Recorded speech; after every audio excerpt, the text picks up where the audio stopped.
Hi, I'm Terri with Prepped and Polished in South Natick, Massachusetts. I'm glad you could join me today.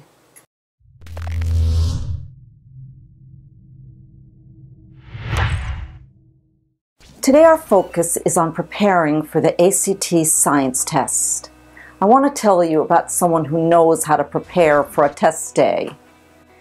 Even if you're not a football fan, you most likely know about Malcolm Butler's interception that made Super Bowl history and turned him into an overnight sensation. This didn't happen by chance. Butler, a rookie cornerback with the New England Patriots, had anticipated, studied, and prepared for that very pass for weeks prior to the Patriots' victory. And then on Super Bowl Sunday, he was ready. He anticipated exactly what play was coming and made an incredible interception to seal the Patriots' victory. Just like Butler, you can anticipate what's covered on the ACT science test, prep for it, and excel.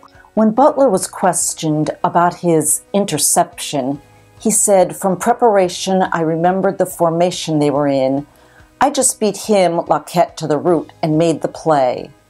Let's start your preparation by looking at the format and pacing of the ACT science test. Well, first of all, the format never varies. It's predictable, and that's very comforting to know. There's 7 passages of scientific information, each followed by 5 to 7 multiple-choice questions. You have 35 minutes to answer 40 questions, about 5 minutes per passage and accompanying questions. That translates to a little less than a minute per question. So obviously you can see that you have to work quickly. Pacing is key. Next up are some strategies to help you execute your game plan. Keep in mind that the ACT science test is really an open book reading test based on science with some charts, tables, and graphs. You'll be better prepared, better served if you take a strategic approach than if you try to study all the science that you've learned. On the ACT science test, the scientific information is conveyed in 3 different formats. First are data representations. There's 3 of them. They're chart-based and the easiest. The passages test your ability to understand and analyze data presented in 1 or more charts, graphs, and tables. And here's some strategies for you. Mark up the main points of the passage, circle key figures, etc. Typical questions begin according to figure or table 1. So only focus on figure or table 1 to find your answer. It's an easy way to locate it. And here's a useful 4-step drill you can use very quickly. First, read and summarize. What does the graph show?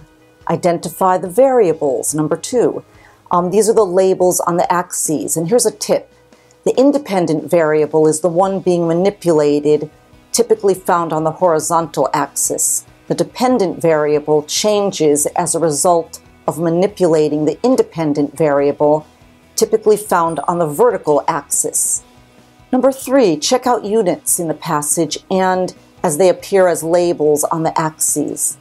And this one my students have told me is the most important. Number 4, notice trends. How are the quantities related?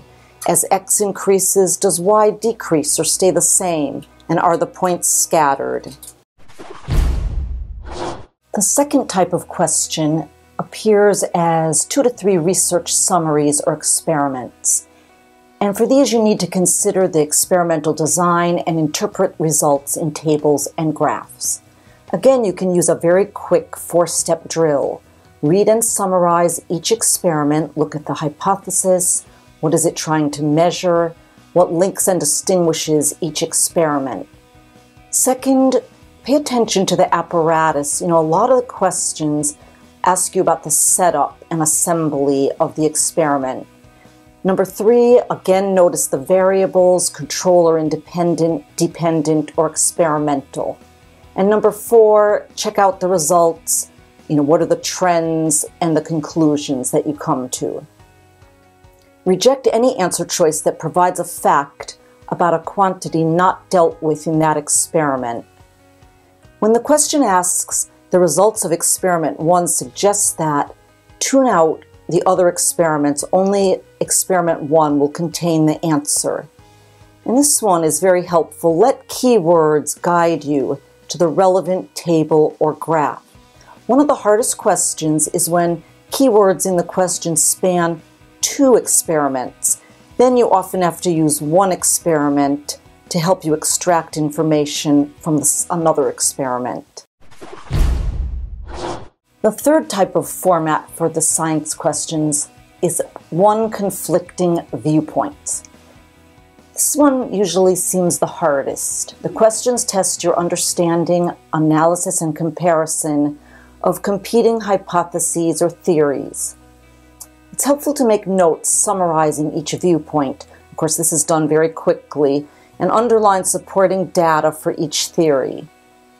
Interpret and analyze the points of agreement and disagreement between the scientists or students. That will answer your questions. Keep the 2 viewpoints straight. If the question asks, according to scientist 1, only look at scientist 1's argument. And look for keywords in the question, keyword or words in the question, and then in the conflicting viewpoints. That really helps to find an answer. I had a student who was very bogged down in the conflicting viewpoints, and in the question was the word oxygen poor. And she was able to locate those words in the theories and find her answer. As the saying goes now, the Butler did it. He worked hard, he was prepared, he saw the end game, and he made it happen. You can prepare like Butler and perform well on the ACT science test. Practice under actual test conditions using the strategies we reviewed today. 35 minutes for a whole test, 5 minutes for one passage. And remember, there's no penalty for guessing. If you enjoyed these strategies today, give us a thumbs up and subscribe to our channel.